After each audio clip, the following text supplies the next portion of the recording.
Bueno, buenos días, bienvenidos y bienvenidas a esta primera entrega de la serie de 3 programas periodísticos que como cada año realizamos aquí en Uno más Uno con el fin de pasar balance al comportamiento del año en materia de acontecimientos trascendentales. En esta ocasión el debate, el debate periodístico, y lo que vamos a tratar de hacer es de ubicar los principales acontecimientos y comentarlos con un grupo de invitados y invitadas especiales muy significativos. Tenemos por aquí a la jovencita Mariela Mejía. Ella trabaja en Diario Libre y es una destacada periodista dominicana con especialidades académicas y con especialidades dentro y fuera del país. Felipe Ciprián, un gran amigo, viene del vestusto periódico Listín Diario, donde labora en la actualidad como coordinador, ¿verdad?, de editores del periódico. Jairon Severino. Sí, exactamente. No le digan Jairo, cuidado. Sí, perfecto. Jairon Severino trabaja en un semanario muy importante, creo que el único en la actualidad. Bueno, es el director. Especializado en temas económicos. Así es.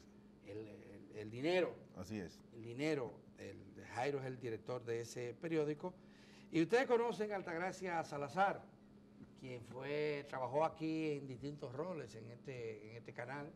Ha sido reportera, entró como reportera, fue productora de su propio programa aquí en Madruga, también comentarista de su espacio Uno más Uno. Bienvenidas y bienvenidos a este programa.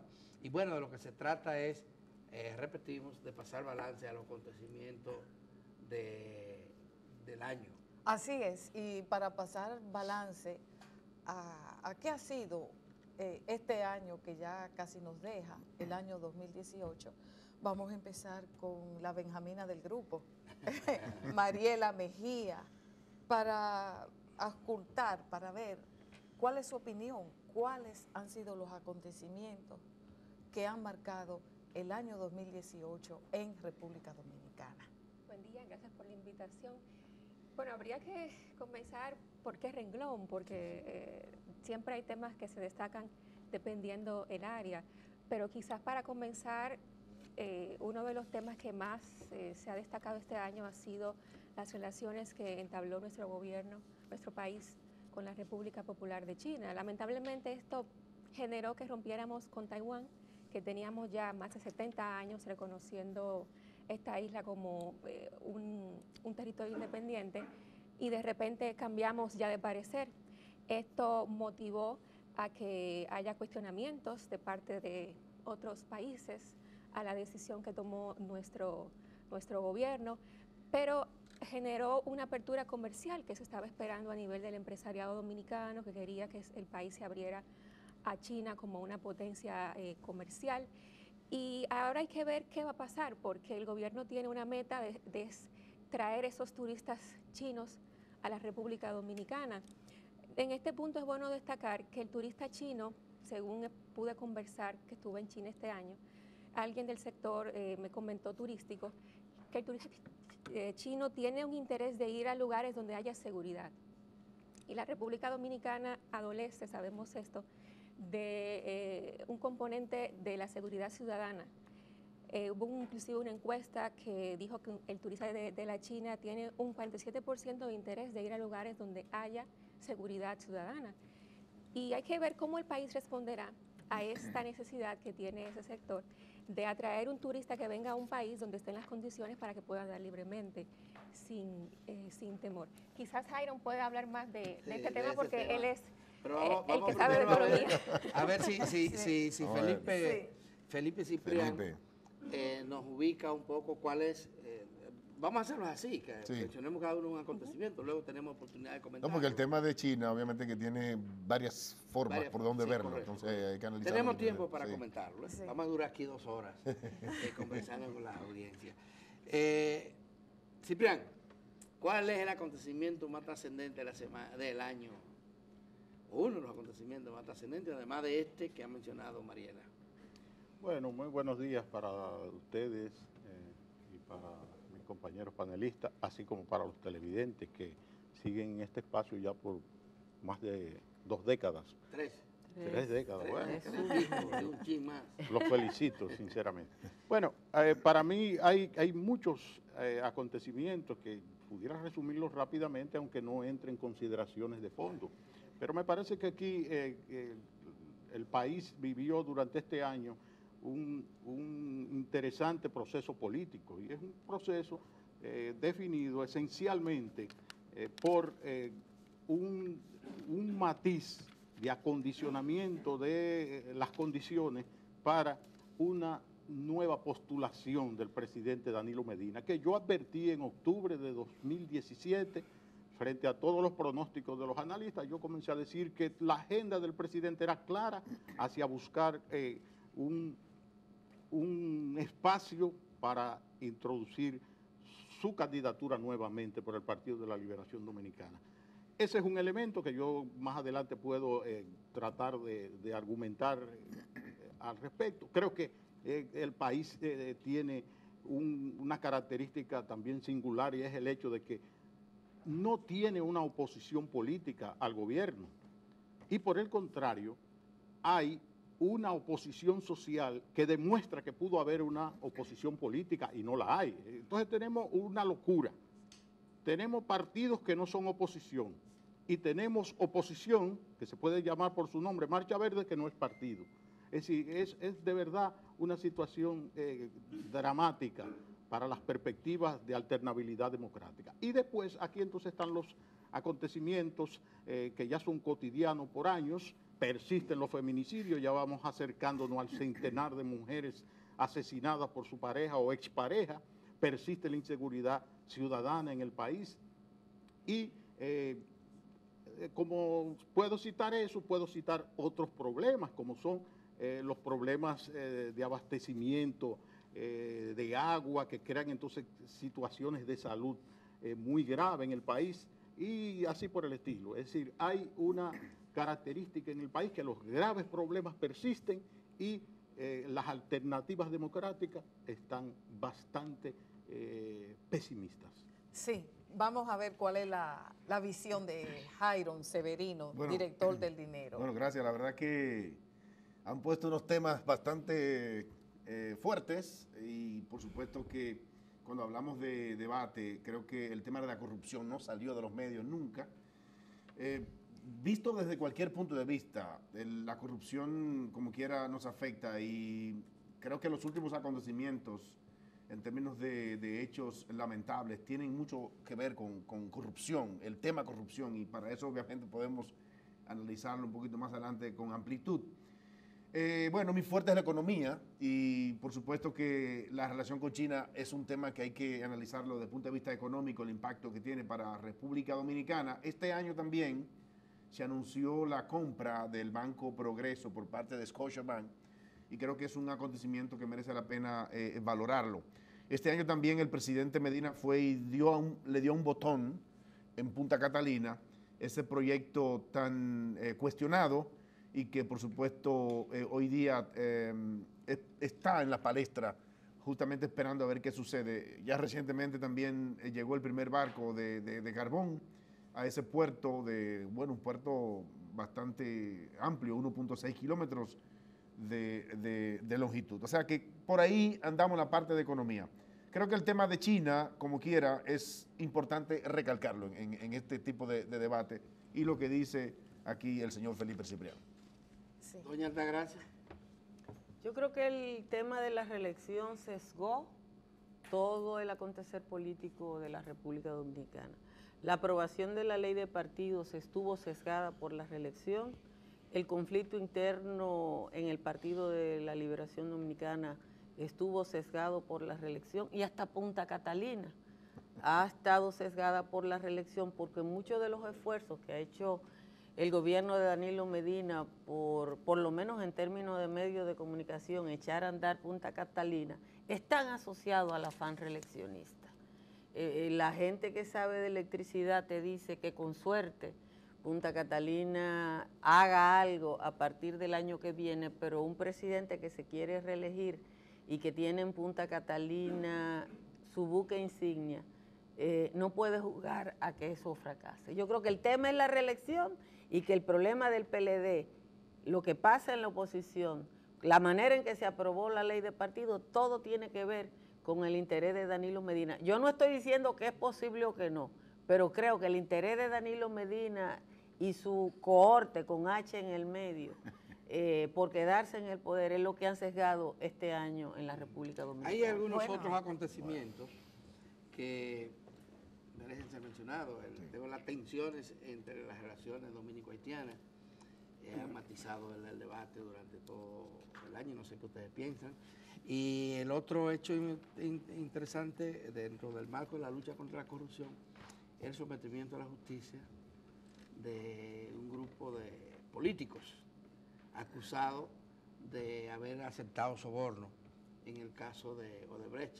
¿Qué les parece? Vamos a hacer otra ronda en ese sentido. Sí, para abundar y recordar un poco más, vamos a ver este interesante reportaje elaborado por Arelis Ceballo y que tiene que ver con un acontecimiento del año y que fue el proceso y la aprobación de la ley de partidos. Adelante. 2 décadas después de deambular en el Congreso Nacional, fue aprobada este año la Ley de Partidos y Agrupaciones Políticas, donde al final primó un acuerdo que a todas luces favorece las aspiraciones reeleccionistas del presidente Danilo Medina.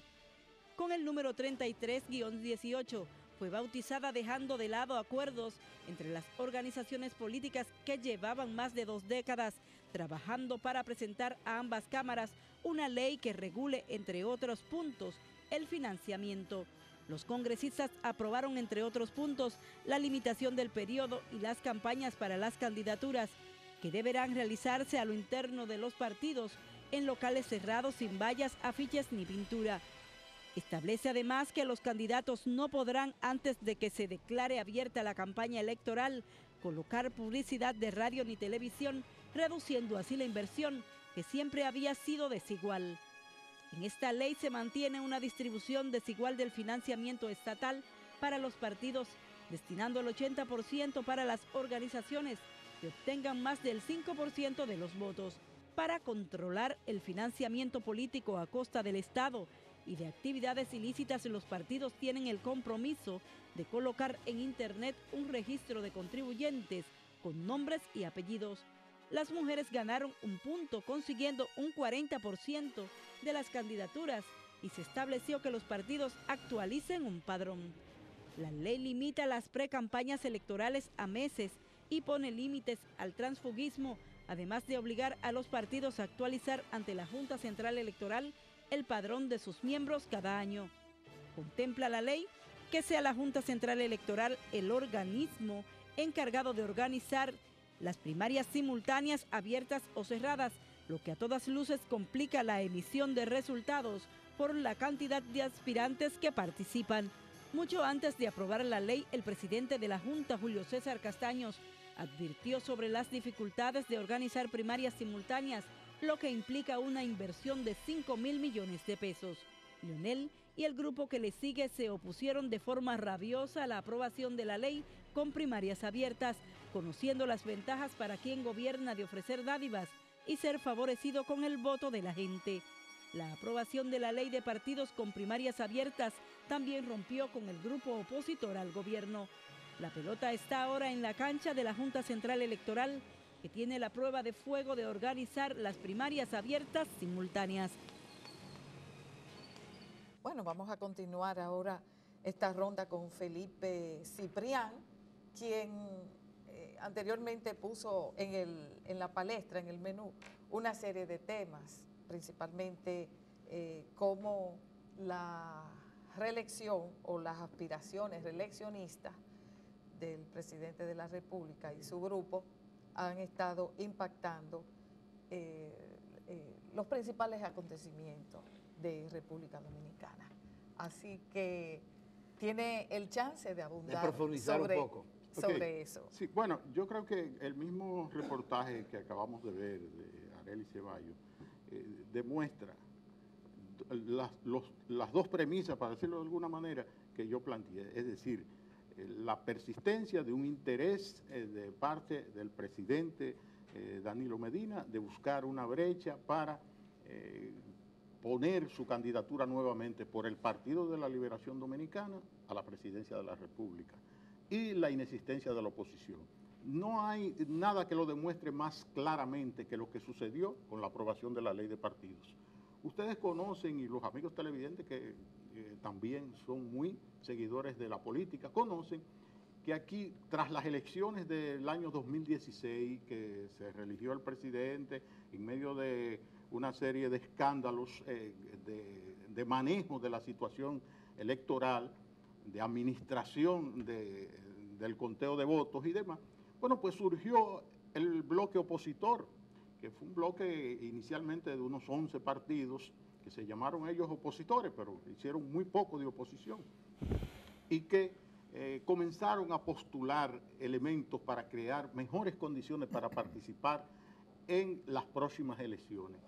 Y esos elementos iban desde formulación de posiciones sobre la ley electoral, una modificación a la ley electoral, la aprobación de la ley de partidos políticos en el que el ejercicio fuera más democrático y hubiese mayor posibilidad para los partidos de nuevas formaciones o que tienen menos peso en el electorado, representación legislativa.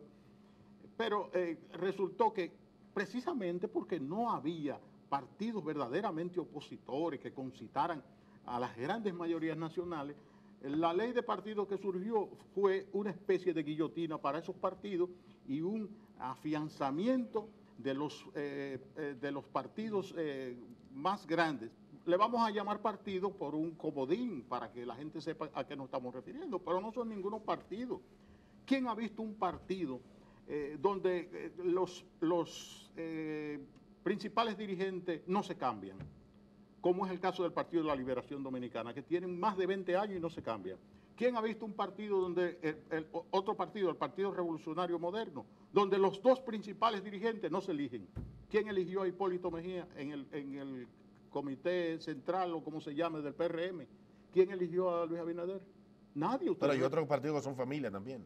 Ustedes se recuerdan que ahí se hizo una convención organizada por Tony Raful y otros, y se inscribió todo el que quería participar. Ellos no se inscribieron y son los que mandan en ese partido. Entonces, eso demostró que al final no había posibilidades de hacer variar el interés de primarias abiertas, como lo quería el presidente Danilo Medina, para acomodar su postulación y de concentrar a los partidos alrededor de los dos más importantes del sistema. Sí, Bueno, pero Jairo, matizando lo que dice Ciprián, hay que recordar que hubo elección de dirigentes, la presidencia del partido y la secretaría general, que recayó en Paliza, José Ignacio Paliza y Carolina Mejía. Lo que dice él es que son los que dirigen. Lo que dice Neri.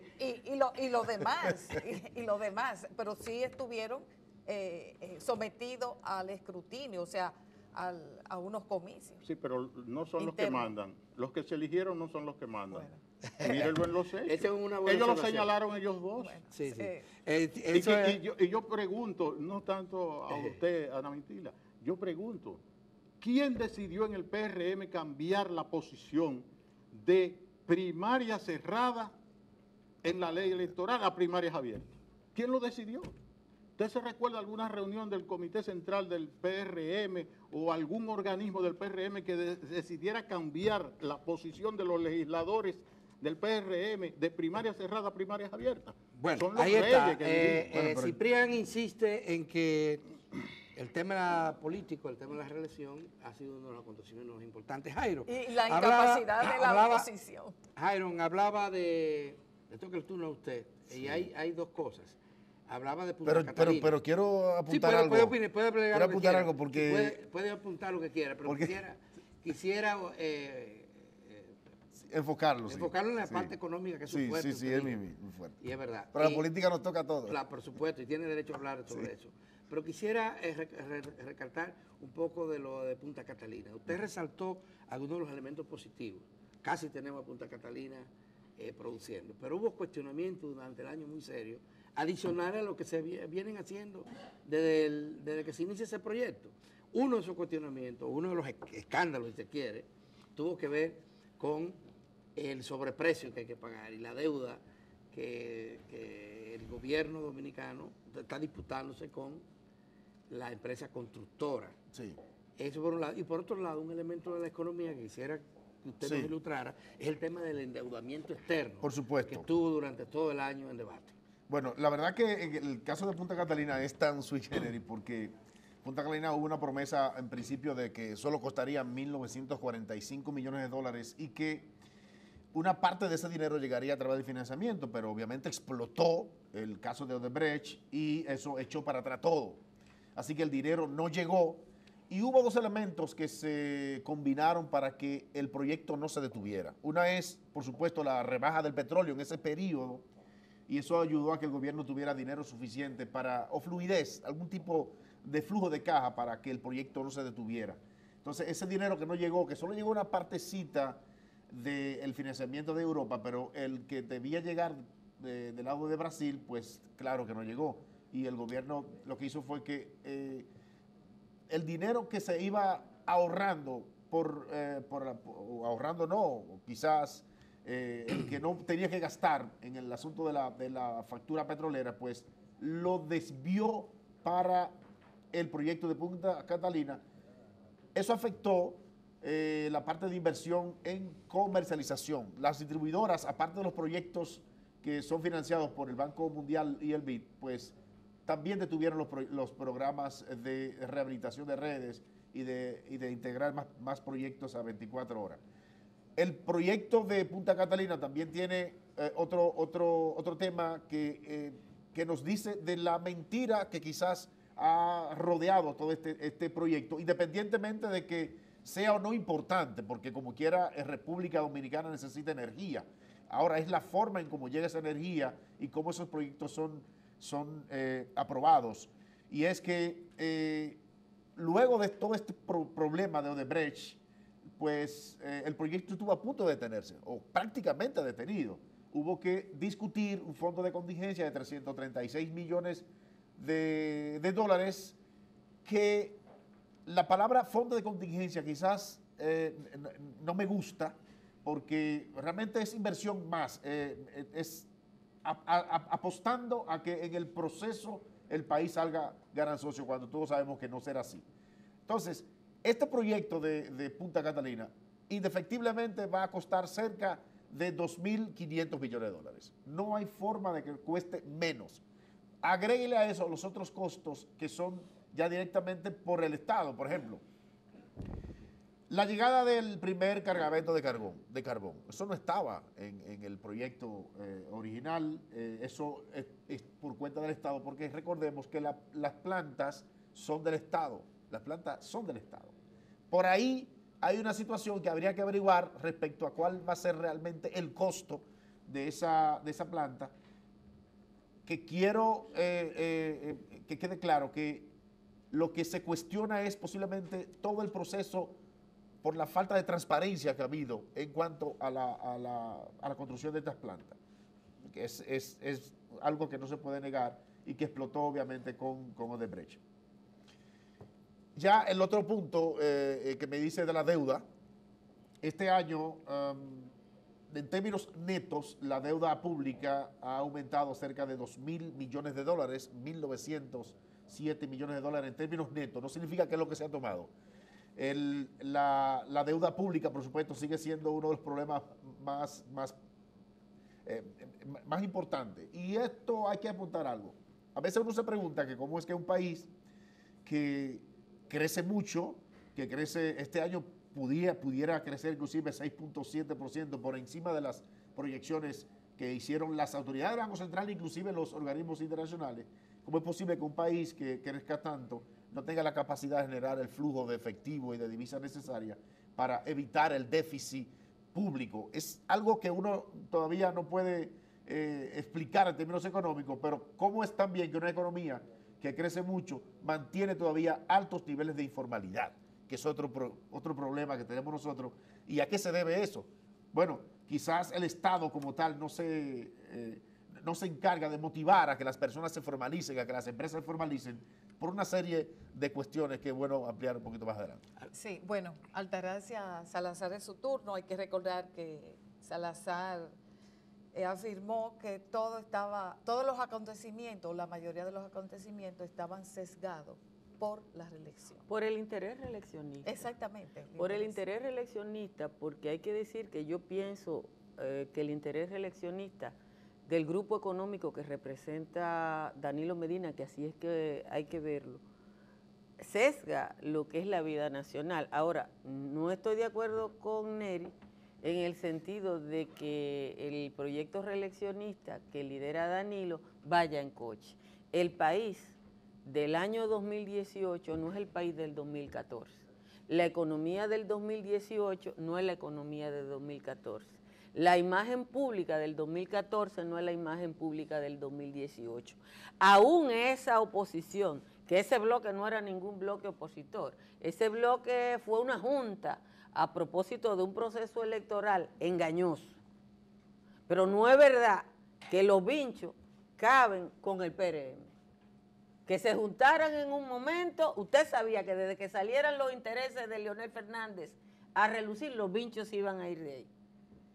Entonces, hay que decir que hay un interés reeleccionista que sesga todo, que sesga la ley de partidos, que, como dice Neri, influye en la ruptura de ese bloque opositor en ciernes, aunque yo digo que de origen dudoso, pero el gran lastre del gobierno de Danilo Medina es Punta Catalina, porque es lo que le pueden echar en cara. Y aunque la prensa internacional todavía en la última semana está diciendo que en Perú, por ejemplo, dicen los periódicos de la madrugada, que en Perú el mundo político va a cambiar a propósito de los acuerdos de la Fiscalía Peruana con Odebrecht. En República Dominicana, el acuerdo del Ministerio Público para el sometimiento de los imputados hasta ahora, en el caso de Odebrecht, no ha significado nada en la vida política. Y no ha significado nada porque ese acuerdo está hecho para garantizar la supervivencia del Partido de la Liberación Dominicana como un partido hegemónico. Ahora, aún con ese Ministerio Público que no sirve para nada, aún cuando aquí no hay una iniciativa judicial que progrese para una investigación decente, los datos están ahí y los hechos están ahí y la economía está ahí. Cuando uno ve el presupuesto planteado para el año que viene, el gobierno dominicano se está planteando que la tercera parte del ingreso van a ser la remesa de los dominicanos en el exterior y la otra tercera parte va a ser endeudamiento. Yo no sé mucho de economía, pero el que depende del 60% de sus ingresos de préstamo y de lo que le den, no está bien. No está bien y ese es el que se quiere quedar en el poder. Bueno, yo creo que en términos... Vamos a darle el puntito a Mariela y tú le sí. puntas ahora porque Mariela opine sobre lo que usted crea de este berenjenal. Lo que dice Altagracia, quiero también reforzarlo. A veces uno dice, ¿dónde está la oposición que no se apodera de ciertos temas con los que puede hacer oposición? El caso de Brecht, por ejemplo, aquí tiene mucho más que sacarle al gobierno. Tenemos un grupo de funcionarios, exfuncionarios, empresarios, mezclados con cuestiones políticas, como que uno dirá, todavía hay mucho que buscarle ese caso, y la oposición aquí debería empoderarse más de poder ahora en este tramo preelectoral usarlo como un arma quizás para debilitar, por así decirlo, una posible reelección del presidente Medina. Entonces, es un proceso que va lento, que la gente dirá, ¿se llegará aquí a condenar a una persona tan cercana al oficialista, al partido que está gobernando? ¿Será posible que en Dominicana haya un exministro por primera vez quizás preso por un caso de corrupción que tiene una escala internacional? Y de hecho, el mismo caso aquí está como en un punto muerto. Hubo un receso ahora por Navidad marinero, pero en otros lugares como Colombia hay una decisión ya de que Odebrecht no puede participar en licitaciones públicas por 10 años. También se le impuso una multa también de más de $200 millones. Uno dice, ¿por qué en otros países avanza y aquí el caso está así? Quizás así es que se quiere que esté, porque así es que conviene que el caso de Brecht se maneje en la República Dominicana. Y entiendo que en el año que viene este caso puede tener muchos elementos que se puedan explotar a nivel de oposición para poder enfrentar a un partido que tiene un presidente que quiere reelegirse, un expresidente que quiere volver, y no solamente este caso, quizás habrán otros más que se puedan utilizar. Lo penoso, perdona que te interrumpa ahí, es que en el caso de Brecht no están todos los que son, como dicen. También. No están todos los que son. Y no son todos los que están. Ni son todos los que están. Y algunos de los que están ahí fueron muchachos demandados, hay que decirlo así. Si no, fijémonos también en el caso de los tucanos. ¿Cómo es posible que haya una sola persona? Que yo sé, paso, te informo Sí. que ayer en Brasil Sí. condenaron A a la empresa 10. por Exactamente. corrupción. A 10. Con relación A a ese 10. caso. Entonces, ¿cómo es posible que en este país, Por haber sobornado a la República Dominicana, lo condenaron allá. y aquí hay una sola persona Pero que aquí está los detenida? sobornados. Una sola persona detenida, pero ¿cómo es posible? Y además, No, que a los jefes de él debíamos condenarlo por bruto.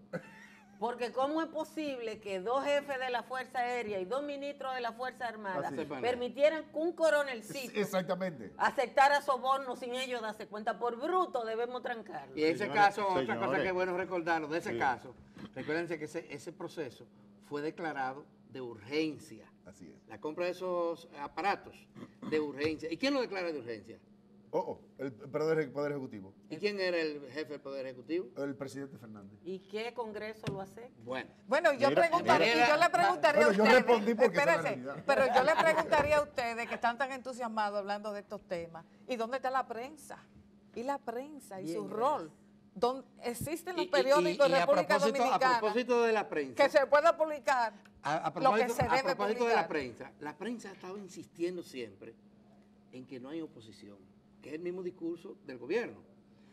Pero resulta que es muy difícil que en algunos periódicos la oposición se gane en primera plana, Casi imposible, ¿eh? casi imposible, Casi imposible. que nunca sale. Aquí hay periódicos que no te sacan a Luis Abinader en portada. No, te sacan un unito adentro.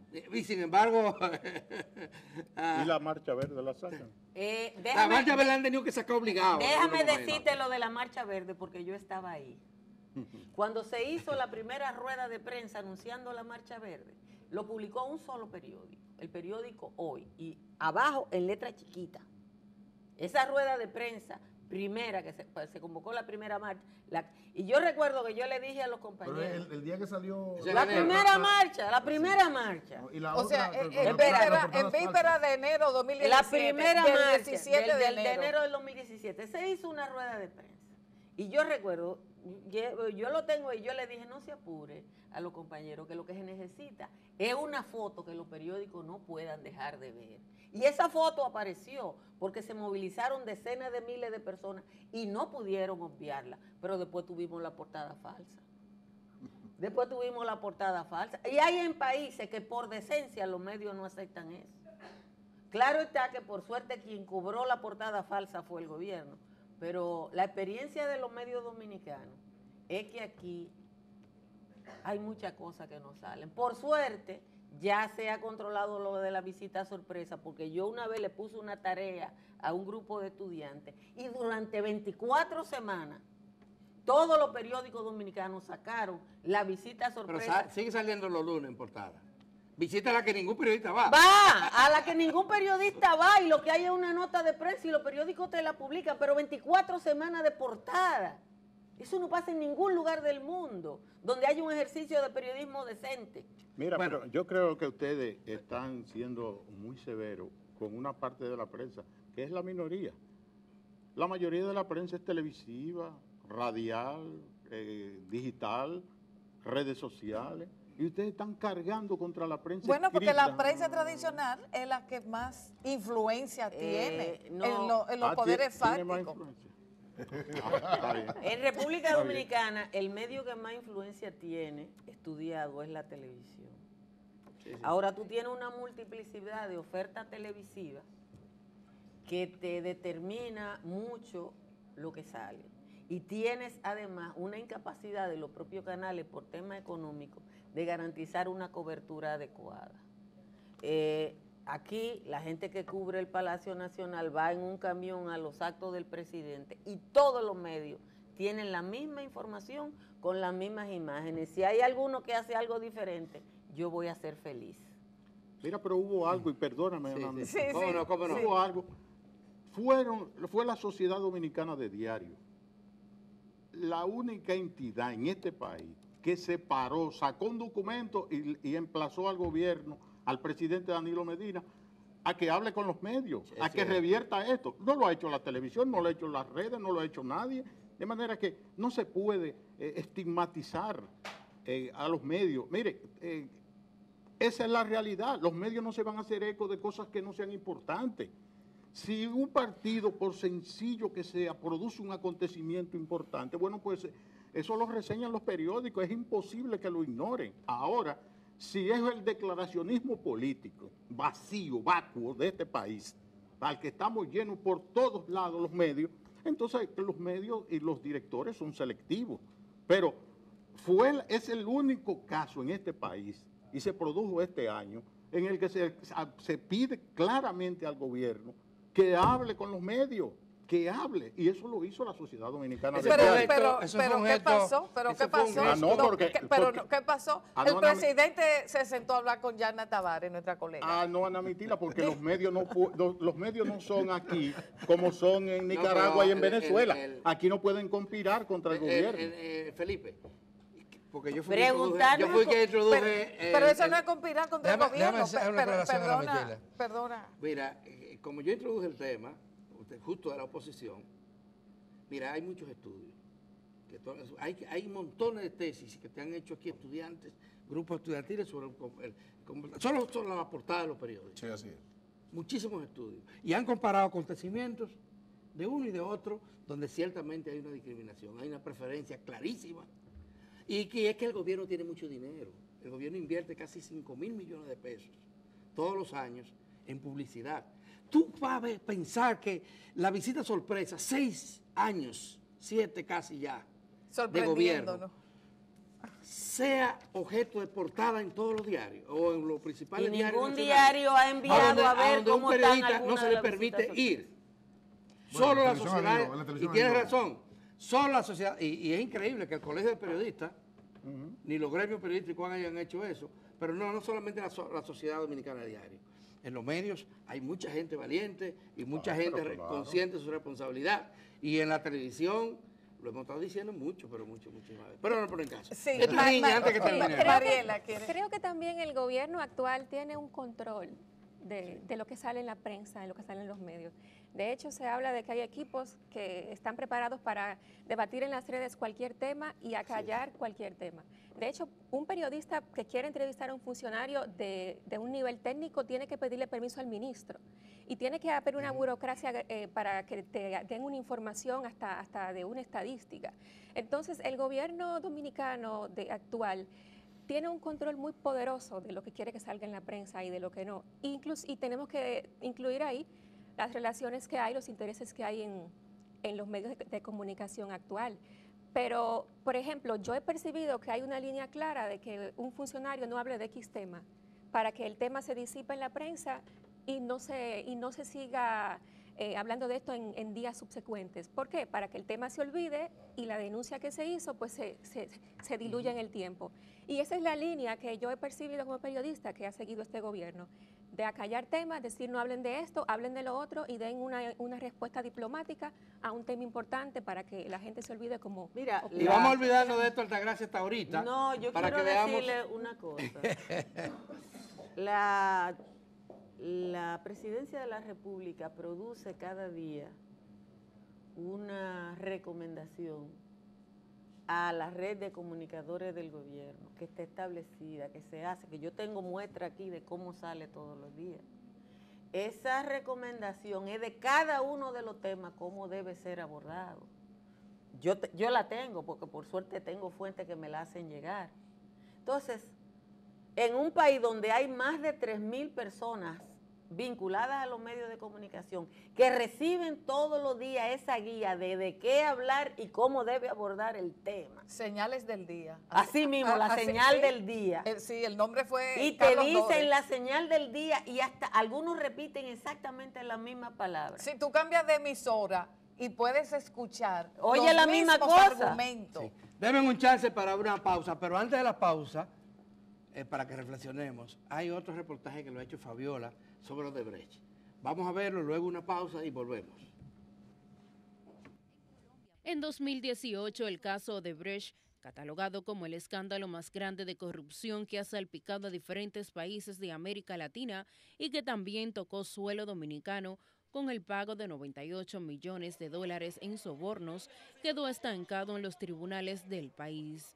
El 8 de junio del 2018, la Procuraduría General de la República, a cargo del jefe del Ministerio Público, Jan Rodríguez, presentó formal acusación en contra de Víctor Díaz Rúa, Ángel Rondón, Andrés Bautista García, el senador Tommy Galán, Conrado Pitaluga, Roberto Rodríguez y Jesús Vázquez Martínez, dejando fuera del expediente a Temístocles Montaz, César Sánchez, Bernardo Castellanos, el senador Julio César Valentín, Máximo de Olio, el diputado Alfredo Pacheco, Radamés Segura y el exdiputado Rudy González. De inmediato, el 6 de julio, se inició la fase preliminar del proceso que ha estado matizada por las constantes recusaciones al juez de la Instrucción Especial de la Suprema Corte de Justicia, Francisco Ortega Polanco, quien está a cargo del caso. También los incidentes presentados por la barra de la defensa de los imputados han sido causante del poco avance que ha tenido el caso, a juicio de representantes del Ministerio Público.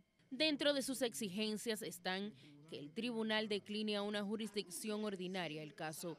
Varios de los imputados se niegan a que el proceso continúe en la Suprema Corte de Justicia debido a que se vulnera y violenta el derecho y la garantía de la tutela judicial, ya que al único que le corresponde es al senador Tommy Galán. Será el 23 de enero cuando el juez, el Ministerio Público, los imputados y sus abogados se volverán a ver las caras en la Suprema Corte de Justicia.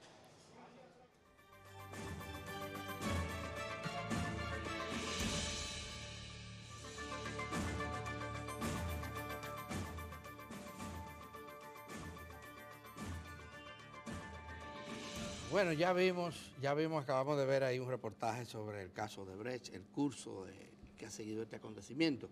Ahora es a Jairon Severino a quien le toca iniciar esta ronda y tal vez podremos centrarnos en recoger algunas opiniones de ustedes con relación a este que ha sido un acontecimiento durante el año que concluye. Jairon. Bueno, es que hay algo que quiero apuntar, que si no lo digo tengo problemas. Pues dígalo. Es emergencia, diga. Y es que respecto a la reelección, porque es que el tema necesariamente tiene tantas aristas por donde tomarlo, hay dos cosas que no sabemos cuál es la que más le impide al presidente Medina repostularse. No estoy poniendo en duda la Constitución de la República, ¿eh? La Constitución es la Constitución independientemente de que muchos han querido hacer con ella lo que le ha venido en gana y el presidente Medina quiere llevarse posiblemente el trofeo de ser el único que la reforme para 2 veces para beneficiarse, para beneficio propio. Pero a lo interno del PLD, señores, hay una situación difícil porque aunque el que está en el poder, el que tiene el gobierno, tiene posiblemente la capacidad de decisión más grande porque influye en los demás, pero Leonel Fernández no es fácil de roer y esa variable el presidente Medina sabe que no le será fácil, no le será fácil. Así que, primero, el presidente Medina, cuando dio la entrevista en el Palacio Nacional, esa entrevista tan majestuosa y tan bien producida, buena iluminación, buenas preguntas, excelentes preguntas, y quiero recalcar, excelentes preguntas, jugó un poco quizás a lo que todo político inteligente tiene que jugar, porque el presidente Medina es un político bastante inteligente, posiblemente ha salido más inteligente que Leonel Fernández en muchos aspectos, y es obviar que él juró por una constitución y que eso de decir que voy a hablar para marzo no es más que un juego de palabras o para entretener, porque él conscientemente sabe que está imposibilitado.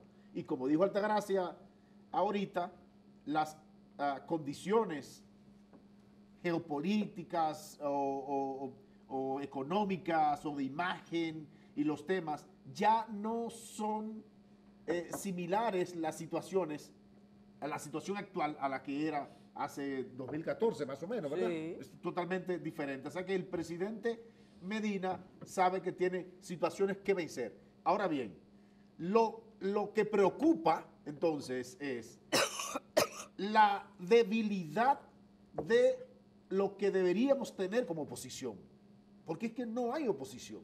Y como dijo aquí el compañero, entonces los que sí son oposición no son partidos políticos, no están organizados, no tienen una estructura como tal, que es quizás algo de lo que habrá de venir ahora en este 2019. Bien. Altagracia. Mira, yo pienso que nosotros tenemos una expectativa con la oposición política alrededor de la movilización social y alrededor de una presencia que probablemente es mediática que no necesariamente se puede tener. Y quiero ser benigna con la oposición. Nosotros tenemos el caso del Congreso, que es uno de los espacios de la oposición, donde, por las causas que sea, hay muy pocos puntos luminosos y destaca gente como la diputada Raful o el diputado Arnaud.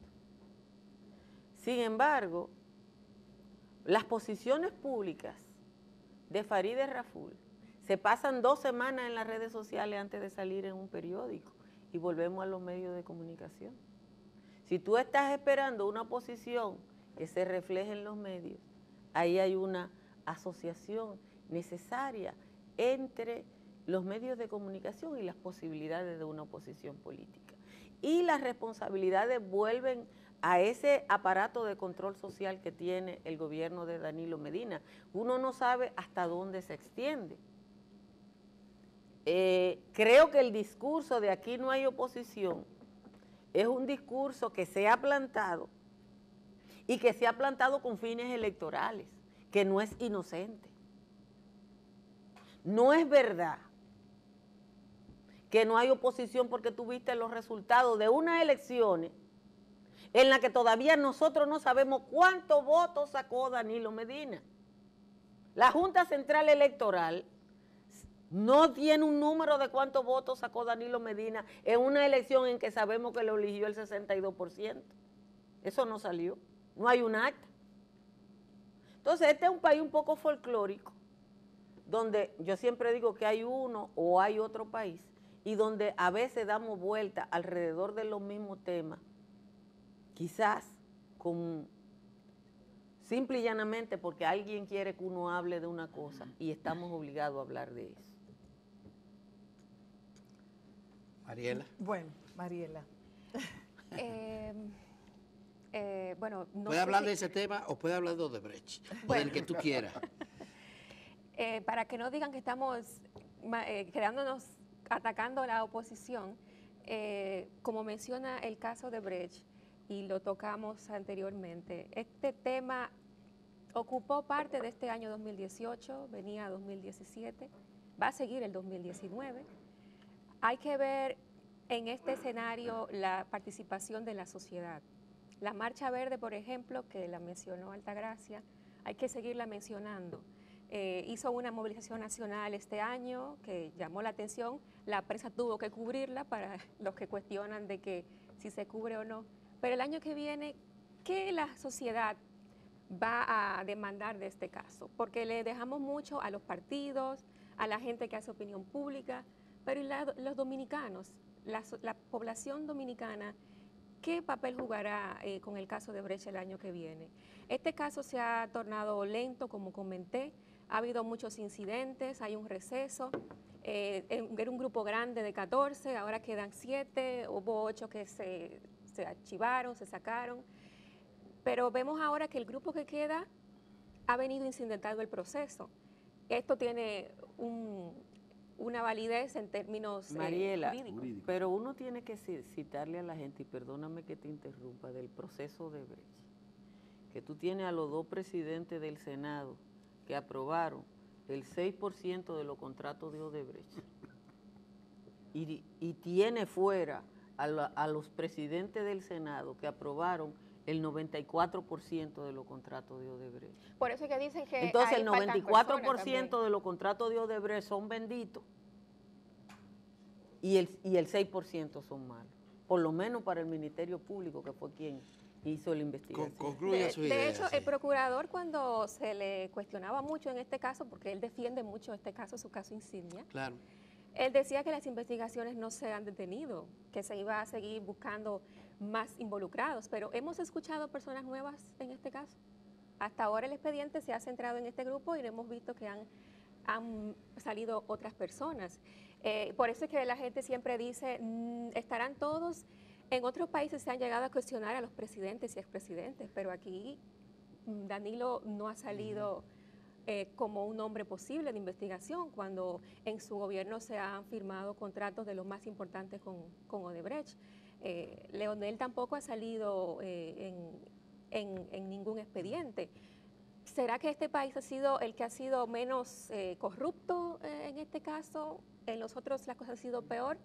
Es un poco difícil de creer, porque en este país era que estaba el asesor de Lula da Silva y de Dilma, que de hecho está procesado y condenado en Brasil junto con su esposa. O sea, porque aquí entonces las cosas fueron diferentes que en otros países. Queda mucha pregunta de este caso, y este es un caso que el año que viene va a seguir y los cuestionamientos seguirán. Felipe Cipriano. Sí, bueno, yo para darle el puntillazo final al tema político, yo quisiera plantear lo siguiente. Mire, si los elementos de la realidad que uno analiza coincidieran con nuestros deseos, fuéramos muy felices. Incluso si coincidieran con mis intereses políticos, bueno, pues fuera exitoso. Pero yo creo que el análisis hay que hacerlo sobre lo que hay en la realidad, no importa que no coincida con nuestros deseos. Claro. Entonces yo creo que eso es lo que está pasando aquí. Mi deseo es que aquí hayan fuerzas democráticas potentes, que aquí haya alternabilidad democrática en el país y en los partidos. Yo soy probablemente el único que ha escrito aquí que yo no estoy de acuerdo con que Danilo sea candidato, yo no estoy de acuerdo con que Leonel sea candidato, yo no estoy de acuerdo con que Hipólito sea candidato, ni estoy de acuerdo con que Luis Abinader sea candidato. Estamos de acuerdo. Lo he dicho, lo he escrito y lo he dicho por los medios. ¿Por qué? Porque aquí hay generaciones que prácticamente nacieron después que ellos fueron presidentes y ellos no conectan con esas generaciones y no se les puede guardar. Yo no le puedo guardar a los muchachos del 24 un viejo de ahora para que los gobierne. Viejos políticos. Pero Luis Abinader, perdona la interrupción, Luis Abinader yo creo que no cabe en ese grupo. No cabe. Bueno, yo creo que cabe. No cabe por edad y además por las veces.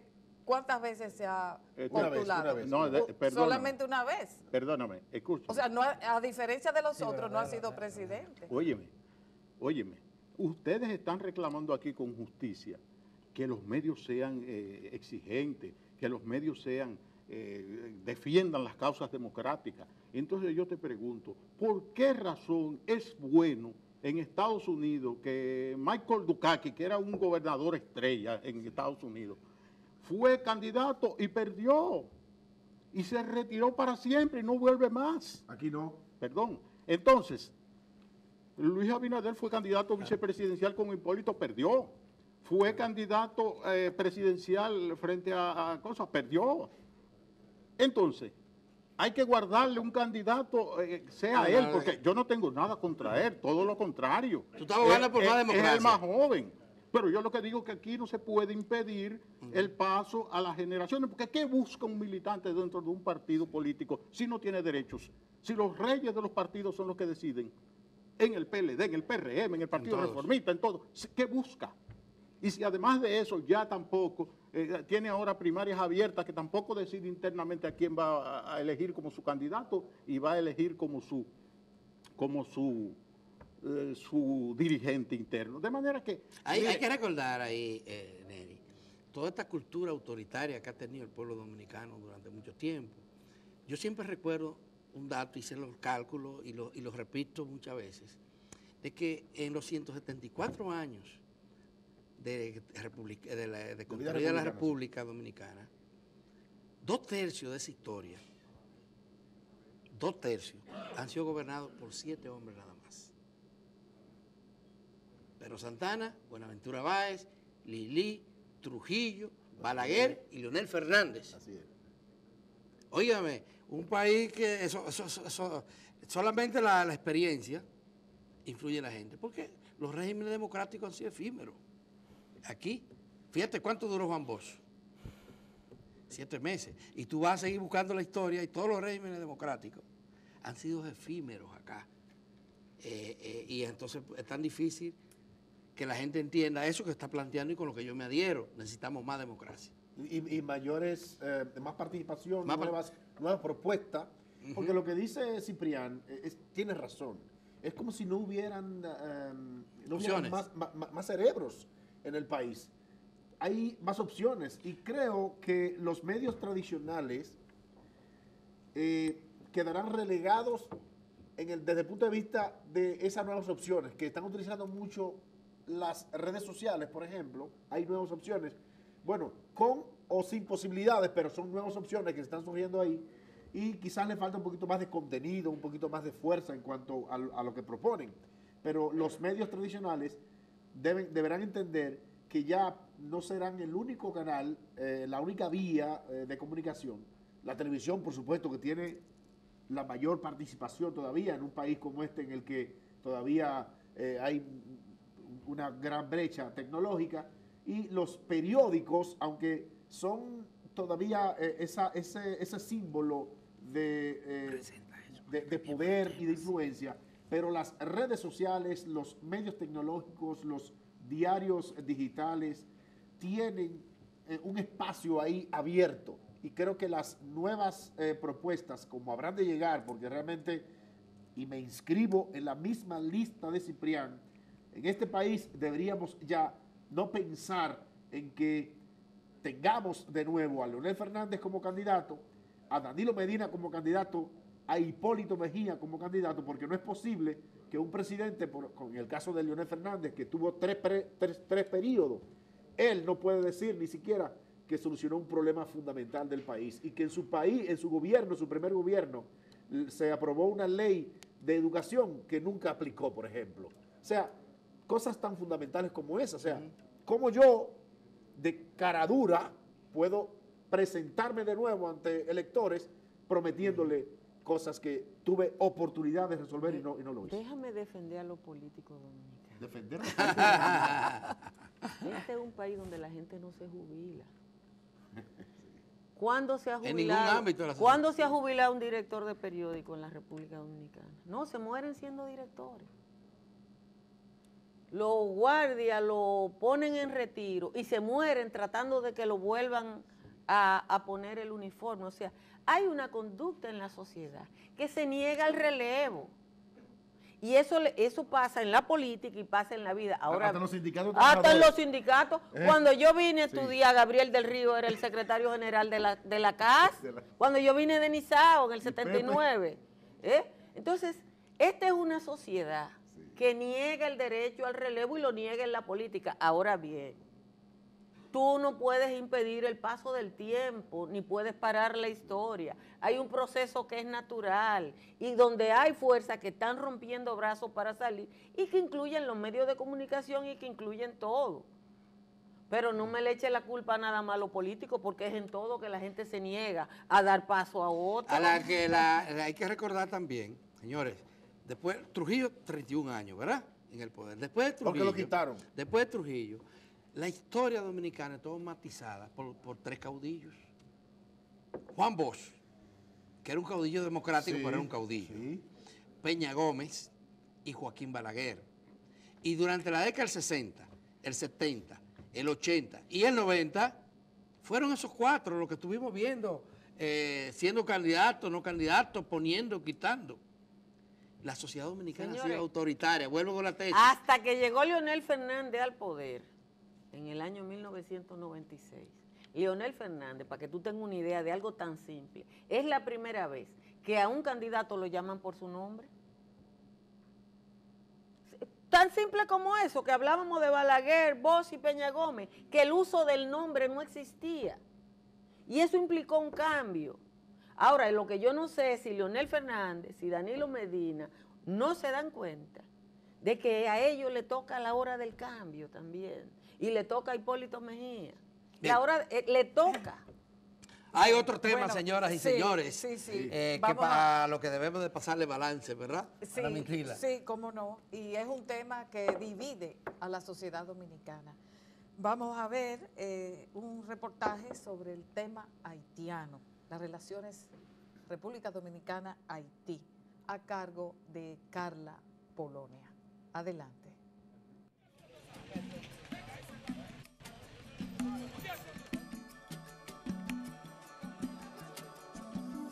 El informe oficial de la segunda encuesta nacional de inmigrantes realizada en 2017 y publicada este año arrojó que la población total de extranjeros en el país es de 847.979, que representa un 8.3%, de los cuales 750.000 son de origen haitiano, divididos en dos grupos, 497.000 inmigrantes y 252.000 descendientes de inmigrantes nacidos en República Dominicana.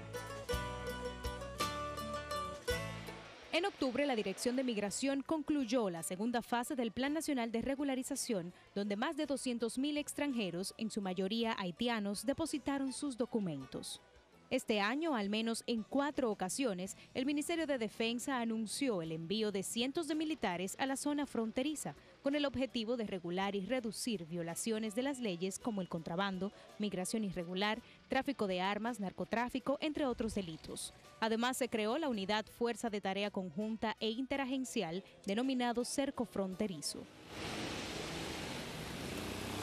Sin embargo, fue en el mes de noviembre cuando la atención se centró en la frontera, luego de que una turba de haitianos armados con cuchillos, machetes y punzones interceptó y despojó de sus pertenencias al cardiólogo dominicano Pedro Ureña y otros 7 colegas, quienes fueron retenidos por varias horas en la localidad La Palmita, a 25 kilómetros de Restauración.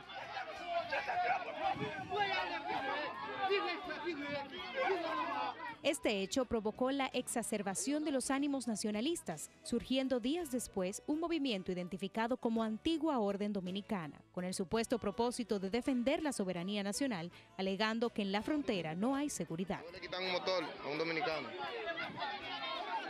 Posteriormente, el tema de la construcción de un muro en la frontera con Haití volvió a la palestra pública, impulsado por la Fuerza Nacional Progresista, petición que generó opiniones encontradas en los diversos sectores del país. Presionados por grupos nacionalistas y parte de la opinión pública, el 4 de diciembre el gobierno dominicano decidió no firmar el Pacto Mundial para la Migración Segura, Ordenada y Regular, por entender que el documento tenía disposiciones que resultarían contrarias al interés nacional, a pesar de que el pacto no tenía carácter vinculante por no tratarse de un tratado internacional. Entendieron que su adopción generaría compromisos al Estado dominicano.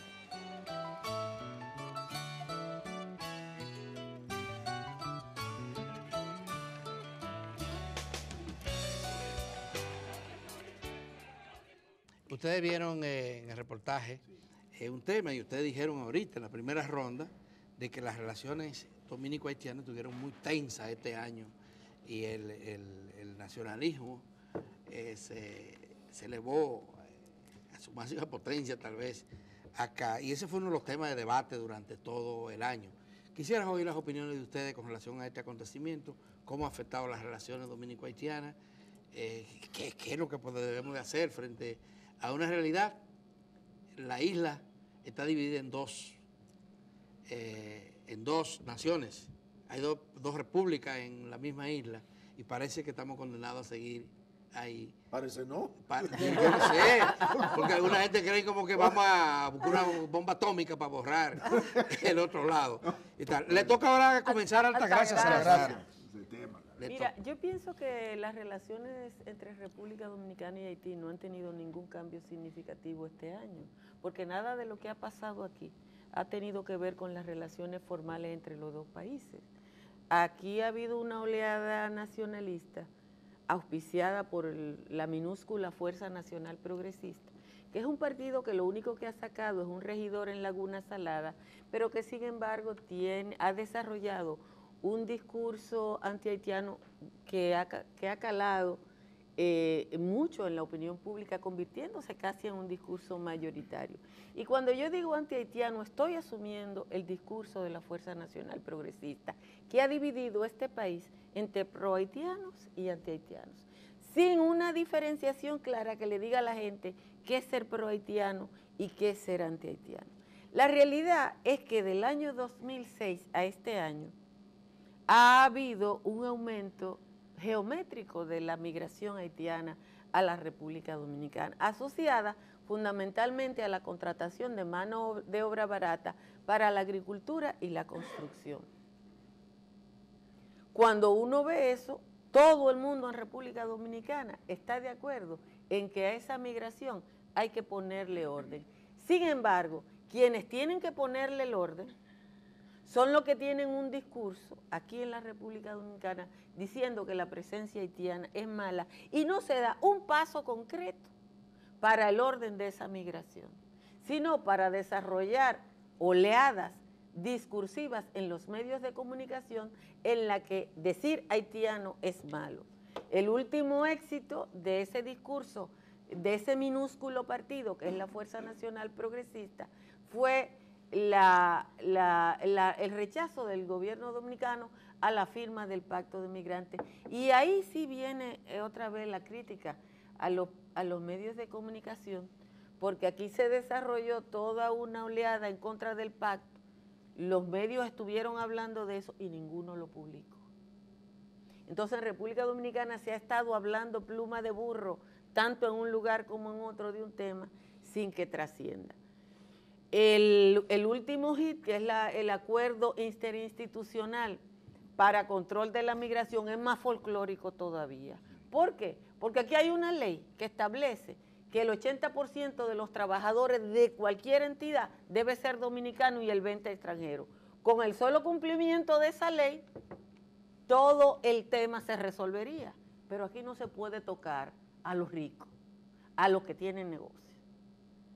Manuel Espinosa Rosario escribió la semana antepasada que sin haitiano no se sembraba habichuela en San Juan de la Maguana. Ni arroz. Pero no se siembra arroz, no se cultiva banano, no hay granja porque los dominicanos no quieren limpiar la mierda de pollo en Moca, ni se construyen hoteles en el este. Fran Rainieri dijo que la presencia de haitianos en el este está haciéndole daño al turismo, pero ellos llevaron los haitianos para que le construyeran los hoteles.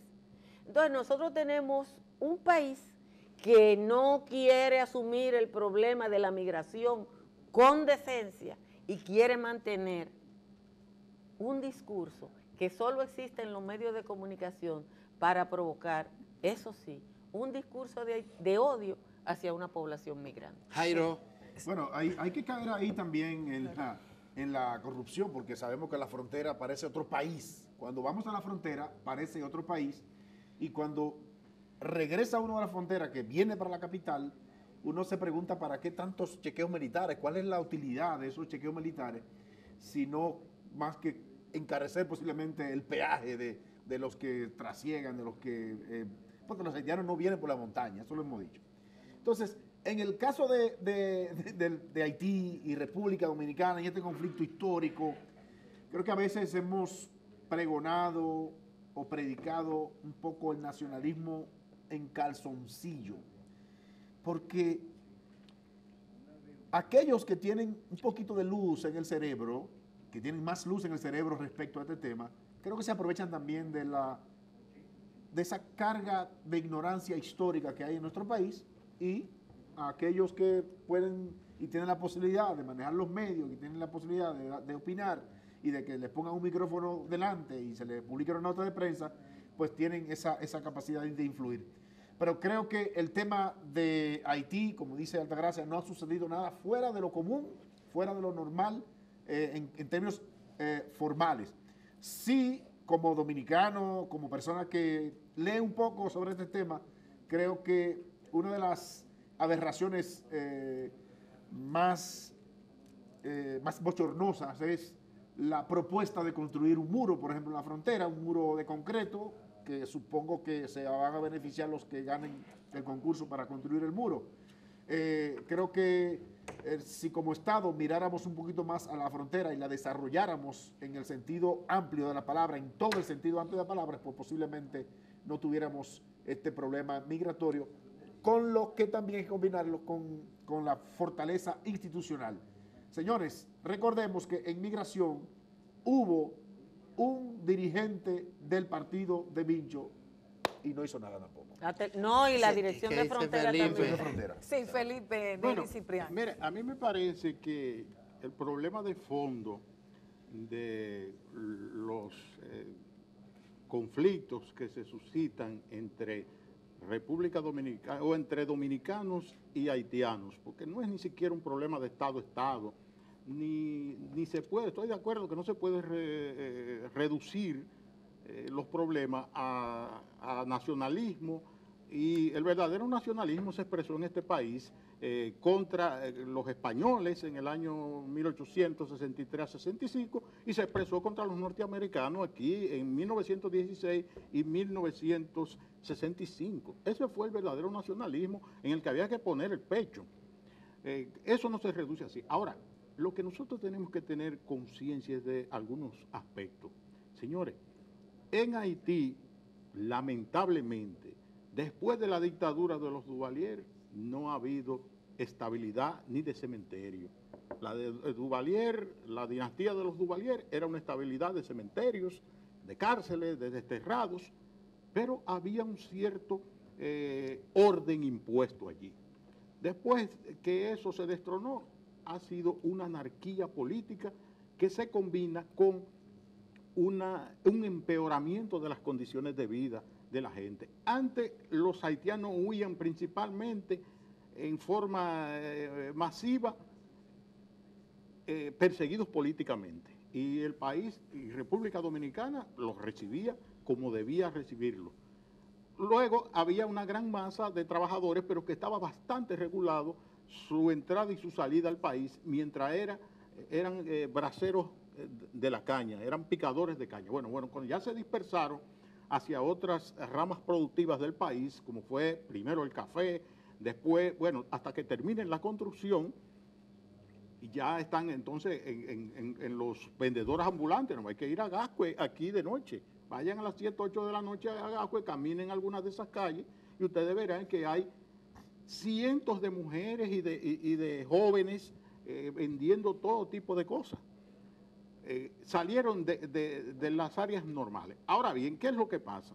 Mientras en Haití no haya internamente una dinámica productiva y un Estado que organice ese país, vamos a tener un problema serio, que es serio porque estamos en una misma isla.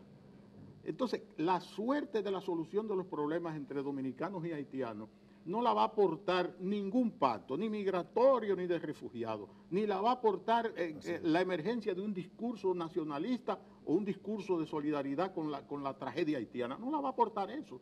La va a aportar, en fin de cuentas, un nivel organizativo de las fuerzas democráticas en Haití, una lucha más intensa por despegarse las tutelas extranjeras, porque Haití, frente a la tragedia haitiana del 2010, que fue el terremoto, le metieron un contingente militar de Estados Unidos enorme, cuando lo que se necesitaban era ingenieros, médicos, un contingente militar para parar una serie de cosas que, bueno, no me voy a detener. Pero estaban ahí antes la fuerza militar.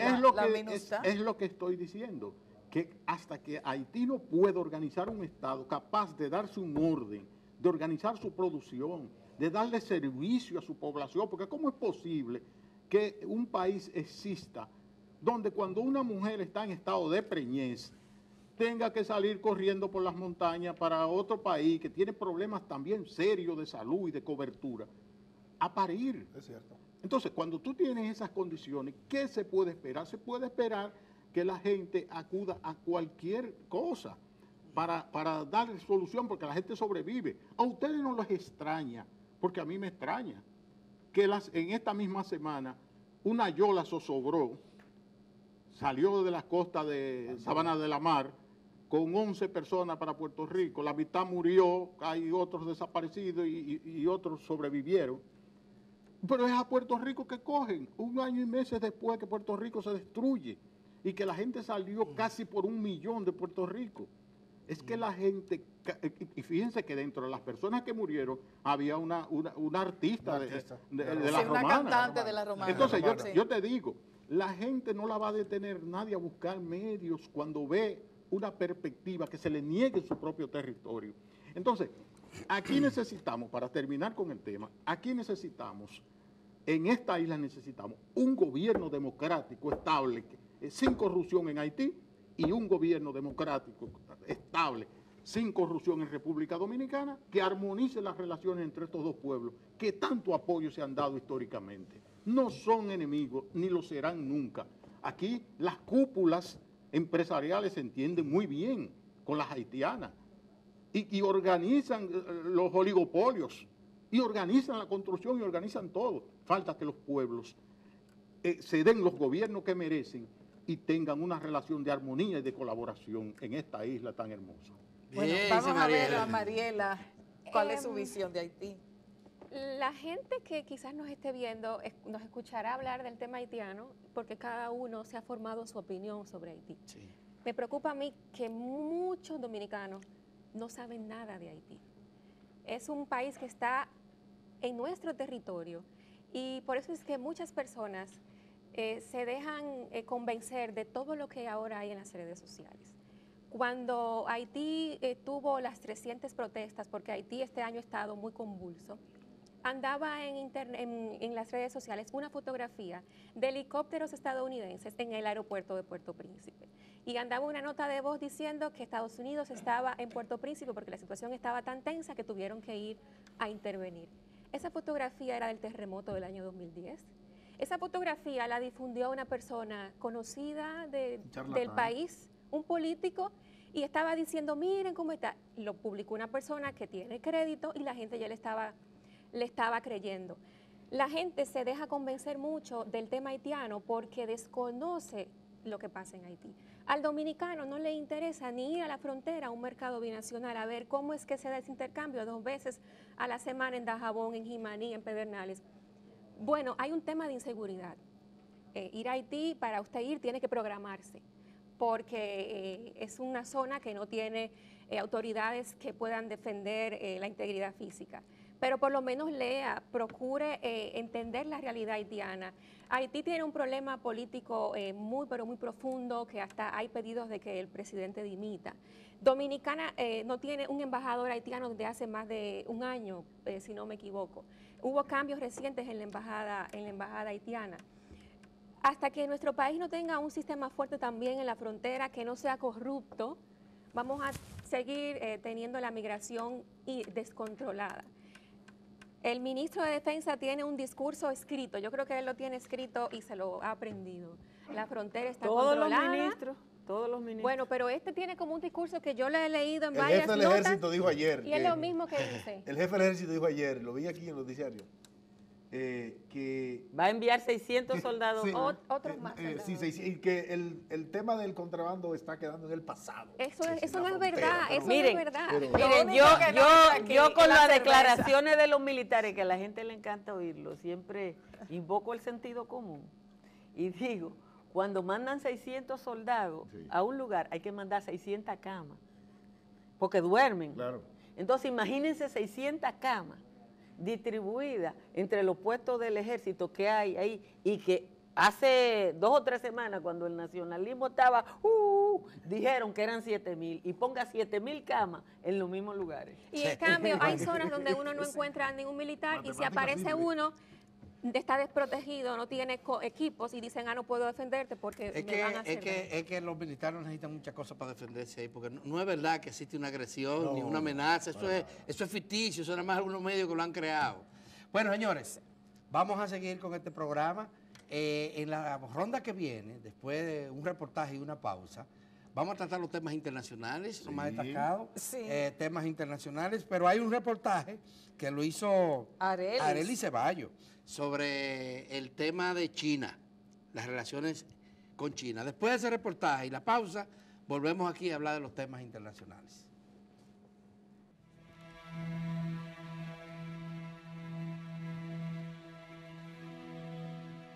Con el convencimiento de que es una decisión extraordinariamente positiva para el futuro del país, el gobierno dominicano estableció relaciones diplomáticas con la República Popular China. En el mes de abril, sorprendió a todos la noticia desde el Salón Orlando Martínez del Palacio Nacional.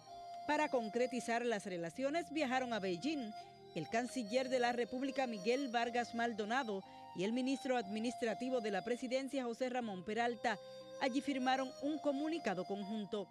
El gobierno dominicano dio este paso tras meditar largamente y consultar con amplios sectores políticos y económicos del país, tomando en cuenta las necesidades, potencialidades y perspectivas de futuro para el pueblo dominicano que representa China. China es hoy la segunda economía global y su base manufacturera y exportadora es líder mundial. Tiene el sistema bancario con mayores depósitos del mundo y su población es el consumidor con la demanda más creciente de productos. Además, su territorio es el destino y origen de algunas de las empresas más innovadoras del mundo. Por años, los sectores productivos dominicanos solicitaron mayor acercamiento diplomático, comercial y económico con la República Popular China, un estado que por sí solo representa el 20% de la población mundial, con más de 1.300 millones de habitantes. El comercio bilateral entre las dos naciones ha crecido hasta el punto que China es hoy el segundo suplidor de nuestras importaciones, con un intercambio comercial anual que ronda los 2.000 millones de dólares. La decisión de las autoridades nacionales provocó que el gobierno de Estados Unidos llamara a consultas a sus embajadoras en República Dominicana y El Salvador, así como a la encargada de negocios en la embajada de ese país en Panamá, en vista de que los tres países rompieron relaciones con Taiwán para estrechar sus lazos con China. Esto no varió en nada la decisión del gobierno, y para mostrar el interés del país y afianzar las relaciones diplomáticas recién establecidas, el presidente Danilo Medina viajó a finales de octubre a la República Popular China en una visita de 7 días. En ese tiempo firmó proyectos para la mejora de la distribución eléctrica y junto a Xi Jinping fue testigo honorífico de la firma de 18 acuerdos de entendimiento en diversas áreas en beneficio de ambas naciones. China también apoyará un proyecto estratégico como el Sistema de Atención a Emergencia y Seguridad 911. La estadía del presidente Danilo Medina a la República Popular China abarcó además el depósito de ofrenda floral en el Monumento a Héroes del Pueblo, la visita al mausoleo de Mao Zedong. Las imágenes de ambos presidentes llenaron las portadas de los principales medios impresos nacionales durante los 7 días que estuvo en ese país, abriendo nuevas ventanas al comercio bilateral con la segunda economía del mundo.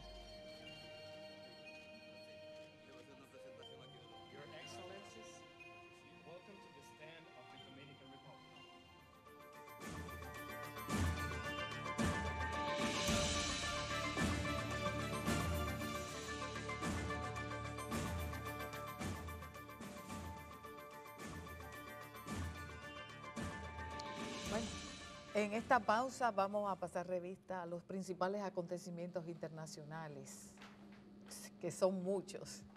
Así que vamos a empezar con Mariela Mejía de Diario Libre. Pues para hacer un recuento rápido, ya que tocábamos el tema haitiano, es bueno destacar que en este año se produjo el retorno, como le llaman, voluntario, de haitianos desde Chile. De hecho, hubo un avión que creo que fue esta semana que vino con casi 200 haitianos. Eso pauta una dinámica migratoria a la inversa, porque recordemos que Chile hizo una apertura a que los haitianos pudieran irse a ese país después de las circunstancias que han pasado por el terremoto y demás, pero parece que no les ha ido a muchos de forma positiva y están entonces retornando, y ese es un punto que es bueno destacar que ha pasado este año.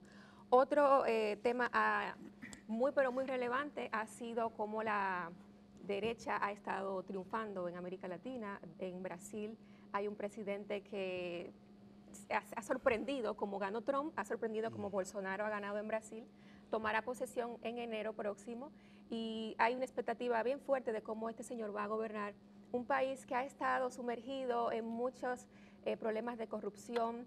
Quizás esto ha sido lo que ha abierto el paso a que una persona como este candidato haya ganado la presidencia de esta república. Tiene ideas muy conservadoras y ha ya estado armando un gabinete que hay que ver entonces cómo va ahora a desarrollarse. Quizás mis compañeros hablarán más de este tema, pero para hablar también de otro tema rápido que se desarrolló este año, está la misma migración venezolana.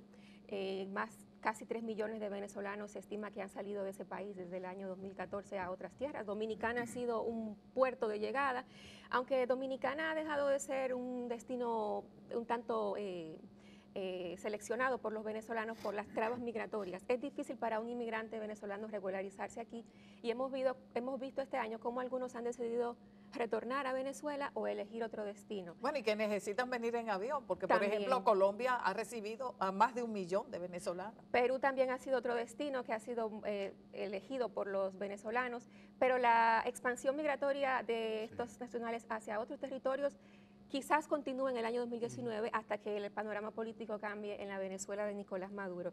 Y ya que hablamos de migrantes, es importante destacar la caravana de migrantes que se estuvo moviendo este año hasta llegar a la frontera entre México y los Estados Unidos.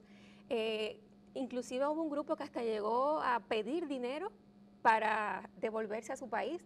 Hablaron hasta de $50,000 con tal de dejar el punto donde están ahí apostados para retornar a su país. Esto ha sido un punto a enfrentar por el gobierno de Trump, que tiene políticas migratorias muy duras.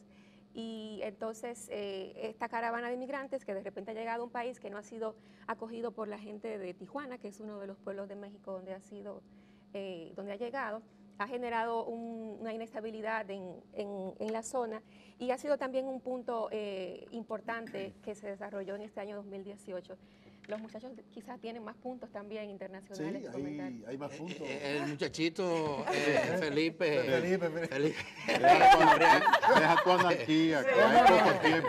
La contraparte de Bolsonaro. A mí me parece que el panorama internacional ha estado dominado por dos grandes confrontaciones, las ideas conservadoras que se expresan en el estilo de gobernar de Donald Trump en Estados Unidos, que se irradia al mundo y se ha estado irradiando hacia América Latina de una manera determinante, y es lo que más nos interesa a nosotros, y la irrupción de movimientos contestatarios que auguran una esperanza.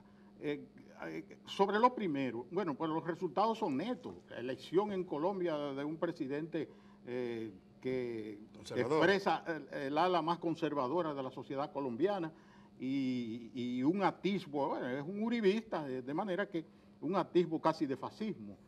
Y bueno, el de Brasil, bueno, pues ya sabemos, eso es una historia un poco más difícil de explicar porque hay bastante culpa del Partido de los Trabajadores de que esta situación se diera así, y yo no quiero meterme en eso porque entonces aquí aparezco como el gran fiscal de la oposición en todas partes, pero es innegable que tú no puedes llegar al poder en nombre de los trabajadores, sacar 40 millones de personas de la miseria, darle participación, inclusión social, llevar los negros a las universidades y después estarte aliando con las oligarquías corruptas de tu país, como es el caso de las empresas constructoras y de aviones y de infraestructura, y llevarlas también a otros países como este. Si tú haces eso, ok, entonces las grandes masas brasileñas y de cualquier país te van a decir, ok, ya te entendimos. Y escogen a cualquiera. Y entonces aquí está el discurso que decía Adalberto, que son demasiados ciclos de dictaduras que no han abierto un clima de democracia. Entonces, la gran esperanza es la irrupción de dos focos importantes que tienen una coincidencia histórica extraordinaria.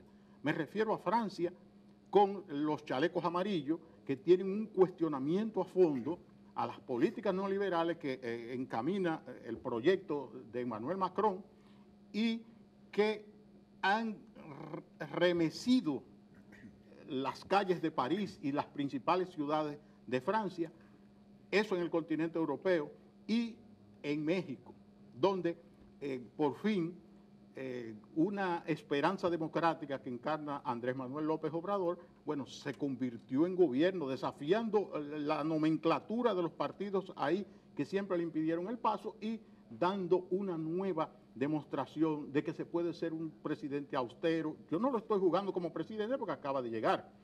Y le señalo que esos dos acontecimientos se producen 50 años después de los acontecimientos del Mayo francés y de los acontecimientos de México, donde hubo una verdadera rebelión de esos pueblos y esencialmente de la juventud. Y entonces resulta que mientras hay esas políticas tan conservadoras que encarna Trump y que se explican en guerra comercial contra China, que se explican en sanciones unilaterales, ¿tú sabes lo que es ponerle una sanción a un banco francés o a un banco alemán porque haga negocios con Irán? Si en Francia, en Alemania no hay ninguna política, ninguna ley que prohíba que se haga negocio. Y esos países tienen relaciones normales con Irán. Y la Unión Europea tiene relaciones normales con Irán. Es decir, llevando las leyes de Estados Unidos, aplicarlas a otros países. Entonces, ese es el ala conservadora. Y, por suerte, aunque no hay mucha esperanza de estados europeos y demás, de que se van a rebelar contra eso, pero por lo menos están haciendo alguna resistencia a esas políticas, y eso lo demostró la reunión del G20 que se produjo recientemente en Argentina, donde todos los países, salvo Estados Unidos, apoyaron que exista el cambio climático, apoyaron la conferencia de París y sus resultados, bueno, e impulsaron la de Polonia, que acaba de realizarse. De manera que esas dos fuerzas están compitiendo en el mundo. Vamos a tener que tomar en cuenta, porque aquí sí el caso es grave de la prensa, que las grandes agencias internacionales, haciendo uso descarado de la manipulación mediática, bueno, van a seguir haciendo irrupción en los procesos para impedir los avances de los pueblos donde hay posibilidades. Señor Jairon. Bueno, Severino. Sí, la verdad que si yo voy un poco forzado aquí, porque han agotado varios de los temas, ¿verdad? Sí. Me imagino aquí Altagracia. Pero creo que este año también, ya tengo algunos temas aquí agotados, pero hubo dos temas importantes que sucedieron, y es que la teoría del Rocketman de Donald Trump dio buenos resultados, porque vemos como con mediación de Xi Jinping hubo una gran cumbre entre Kim Jong-un y él en Singapur, bajando un poco las tensiones, porque vimos también como el presidente de Corea del Sur, Moon, y Kim Jong-un se juntaron en la zona desmilitarizada, y primero pasó uno, después el otro, y después vimos cómo el presidente de Corea del Sur visitó Corea del Norte. Eso bajó un poco las tensiones. Creo que Donald Trump, esa fuerza que él tiene en el verbo, funcionó Pero eso fue al margen de él. No, al contrario, porque él estaba diciendo que iba para allá a meterse con las bombas, sí, y las pero cosas. justamente funcionó, porque recordemos que la estrategia de Corea del Norte, de vez en cuando, ha sido presionar un poco para lograr otras cosas, porque Corea del Norte, recordemos que es el último remanente de la Guerra Fría, que está ahí todavía, y hay que ver cómo continúa, obviamente apoyado por su vecino Rusia. Ese proceso por ahí. Pero hay otro tema importante que este año ha estado en los medios de comunicación, y es la salida definitiva del Reino Unido de la Unión Europea, lo que conoce como el Brexit. Pero que Theresa May ha tenido un problema serio para negociar la forma en cómo el Reino Unido va a salir de la Unión Europea sin perder algunas de las ventajas que tiene ser parte de este bloque económico. Así que creo que por ahí andamos.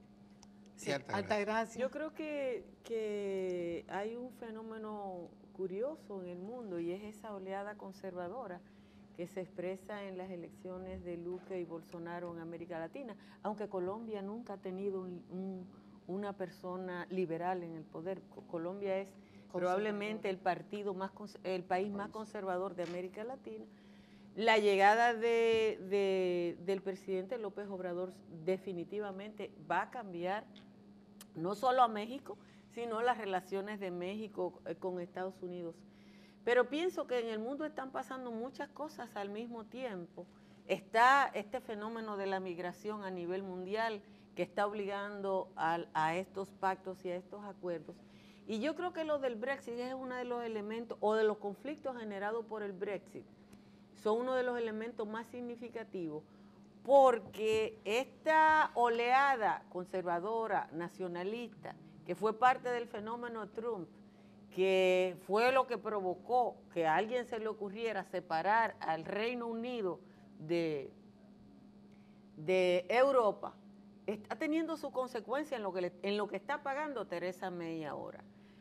Bueno, un país no necesita otro, y el Reino Unido, un loco viejismo político, propuso eso. En Inglaterra han habido después de eso 2 plebiscitos buscando la manera, la población de esa metida de pata en la que los viejos ingleses condenaron a los jóvenes ingleses a vivir aislados y no saben qué van a hacer. Perdón, Altagracia. La Unión Europea y el Reino Unido firmaron en el año 1973 la entrada. Y 3 años después hubo un primer plebiscito para, obviamente los conservadores, para tratar de salir y no se pudo. Pero lo que pasa es que ahora lo hicieron, la mayoría de la gente no votó. Y había una información, ahora estaba previsto otro plebiscito. Y le cogieron miedo porque iban a perder. Sí. Y lo suspendieron. Entonces, eso te da una idea también de cómo la inercia de una sociedad, así es. Que fue lo que pasó en el Reino Unido, los jóvenes no fueron a votar, la clase media se fue de vacaciones y los jubilados fueron a votar por el sueño de hace 3 o 4 décadas. Pero fíjate que, por ejemplo, de los 4 países que forman el Reino Unido, los del sur son los que votaron mayoritariamente por salir, y es donde hay mayor ponderación también por la cantidad de población. Pero Escocia e Irlanda del Norte decidieron básicamente quedarse. Y ahora que tienen ese lío. Bueno, vamos a seguir conversando sobre estos temas.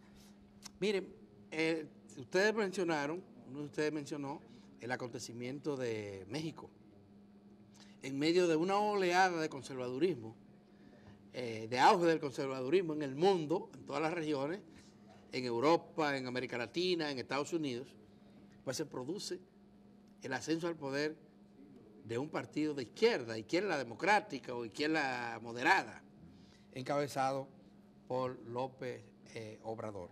Vamos a ver un poquito esto para que entonces volvamos a la ronda final. Pero antes de eso, yo quisiera como rescatar aquí, bueno, ninguno mencionó el asesinato del periodista Khashoggi en Turquía.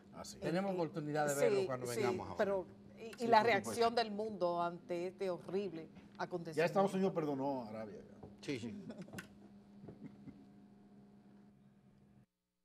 Los escándalos de corrupción y el auge de la violencia han sido claves para impulsar el cambio en el poder en países de Latinoamérica. Conocido como AMLO, Andrés Manuel López Obrador ganó la presidencia de México el 1 de julio de este año en las elecciones más votadas en la historia de ese país. Era la 3ª ocasión que participaba como candidato presidencial. En el 2006 perdió por solo 0.56% de diferencia frente a Felipe Calderón, lo que provocó que enarbolara protestas de denuncias de fraude. Luego participó en las elecciones del 2012 y se negó a reconocer los resultados que dieron como ganador a Enrique Peña Nieto.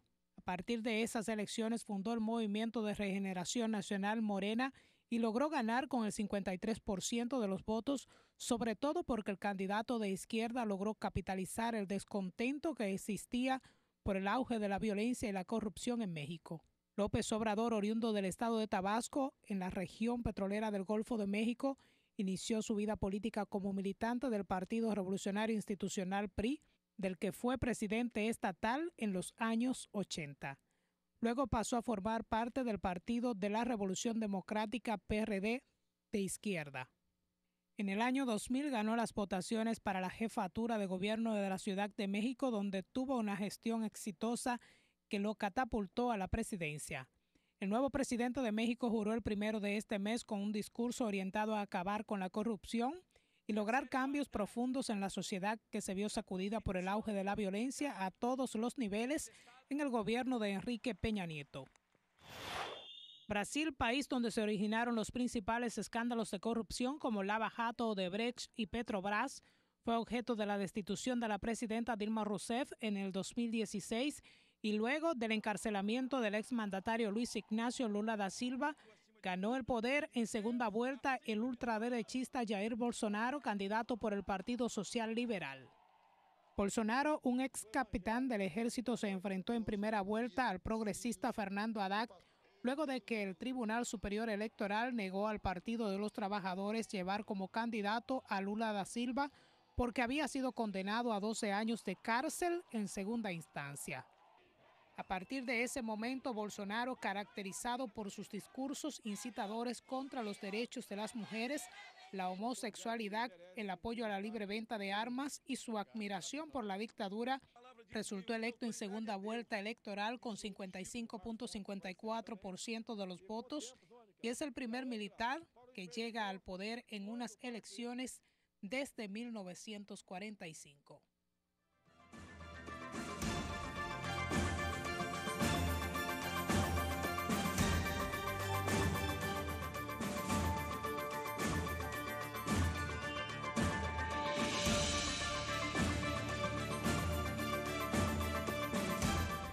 Gran multitud cargada de sueños y esperanzas se sumó a la primera caravana de migrantes que partió de Honduras a mediados de octubre para ingresar a Estados Unidos huyendo de las condiciones de violencia y pobreza que tienen en sus países. La cifra de migrantes fue ascendiendo rápidamente, de 4.000 a unas 8.000.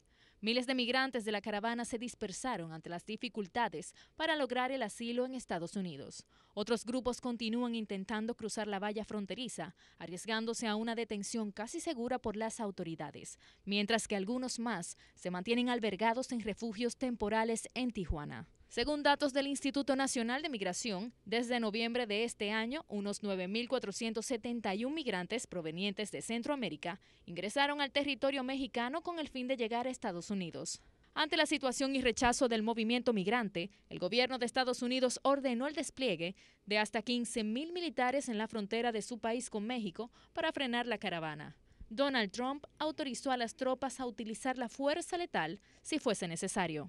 Durante los primeros 8 meses de este año, más de 14.544 migrantes solicitaron asilo, un incremento de un 50% en comparación con el mismo periodo del año pasado. El secretario de Relaciones Exteriores y los cancilleres de Guatemala, Honduras y El Salvador implementarán un plan de desarrollo integral en el que México realizará una inversión de $30.000 millones en los próximos 5 años para cambiar su política migratoria.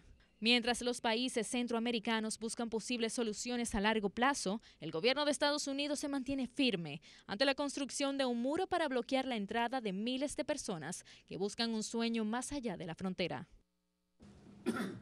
Bueno, ahora entramos a la última ronda de esta reflexión, de este debate periodístico, de este ver y analizar qué es lo que ha pasado en este año. Vamos a empezar con Altagracia Salazar para redondear. Bueno, el año que viene, que es el que vamos a contar, va a ser el año preelectoral y probablemente esa condición de año preelectoral va a ser el que va a normar la vida nacional y las decisiones fundamentales de gobierno, oposición y de la generalidad de la gente. Probablemente la política se lleve de paso todo ese fervor de los movimientos sociales que tuvimos hasta ahora, porque normalmente es lo que pasa en la República Dominicana.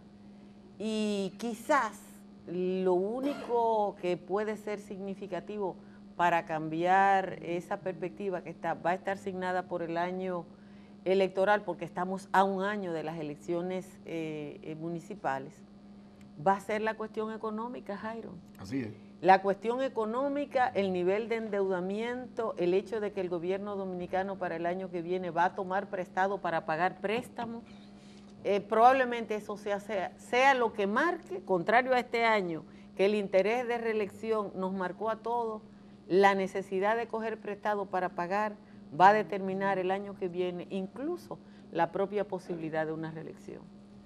Jairo. Bueno, yo creo que ciertamente a partir de la segunda mitad del año que viene, donde se va a arreciar un poco más todo lo que tiene que ver con política en este país, no habrá forma de escaparnos a partir de julio del año que viene de eso. Y eso va a traer consigo también, señores, recordemos que esta emisión que el gobierno sometió de 190 mil millones de pesos para pagar intereses y una partecita del capital, bueno, apuntando que en este para año, por amortiguar ejemplo, el déficit fiscal. por eso les digo, por ejemplo, en la parte del gasto corriente, no el gasto de capital, el que debería ser un poquito más amplio, el gasto de capital apenas es un 14%, 14 y algo por ciento.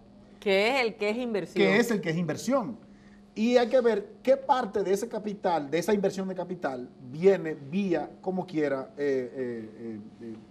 inversiones que no tienen esa capacidad de ser un retorno tan importante, porque en el mismo sector educativo, por ejemplo, hay una parte de esa inversión que requiere de una reformulación, de un reenfoque, porque posiblemente, y no sabemos cuáles son los parámetros antisísmicos y de calidad que se están llevando a cabo para inaugurar muchas escuelas tan rápido, porque hay que gastar ese dinero porque ya está ahí presupuestado, por ahí. Pero a partir del año que viene, prepárense, porque el déficit público, que este año ya fue inclusive revisado, tenderá a ser mayor, todo relacionado con el efecto que tiene la política en la economía dominicana. Dígame, don Ciprián. Bueno, a mí me parece que a partir de enero comienza una cuenta regresiva bastante lógica de prever. Me parece que el país va a estar dominado por la política. La política es una industria floreciente en el país, que las carreras se hacen a partir de la cuña, el cabildeo y la sumisión. Y me parece que vamos a tener zafra política desde enero, y esa zafra política va a estar dominada principalmente por lo que ocurra al interior del Partido de la Liberación Dominicana. Yo vuelvo a decir que no analizo mis deseos. Mis deseos, bueno, son tener 25 años y tener tal vez 10.000 hombres atrás de mí. Pero eso no lo puedo variar. ¿De soldado? Entonces, lo que me parece a mí que va a pasar, lógicamente, el desenlace del país y la dinámica política del país se va a expresar en lo que pase al interior del Partido de la Liberación Dominicana. Y a mí me parece que lo que va a pasar es que el expresidente Leonel Fernández va a seguir resistiendo golpes, acomodándolos a su discurso como triunfos, casi una especie de Garibaldi, que lo aplastan en el Comité Central y sale diciendo que triunfó. Y me parece que en ese recorrer y en esa calma que tiene el presidente Danilo Medina, va a lograr este año que viene una reforma constitucional, va a lograr una candidatura, porque contestando un asunto que planteó Jairo Severino hace un rato, que decía que Leonel era un hueso duro de roer, yo digo, pero ¿y qué es más difícil? ¿Que Leonel consiga los votos para ser candidato o que Danilo consiga los votos para la reforma constitucional? Yo no tengo duda que es más difícil que Leonel consiga los votos. Entonces, de lo que pase ahí, a mí me parece que lo van a derrotar nuevamente. Él no va a coger a fundar tienda aparte porque no resistiría a la ofensiva. No lo veo como candidato de un bloque de las fuerzas progresistas, del Partido Republicano. No. Él se va a acomodar ahí, va a seguir administrando lo que le deje Danilo, y a partir de ahí entonces tenemos que ver qué va a hacer el resto de la oposición.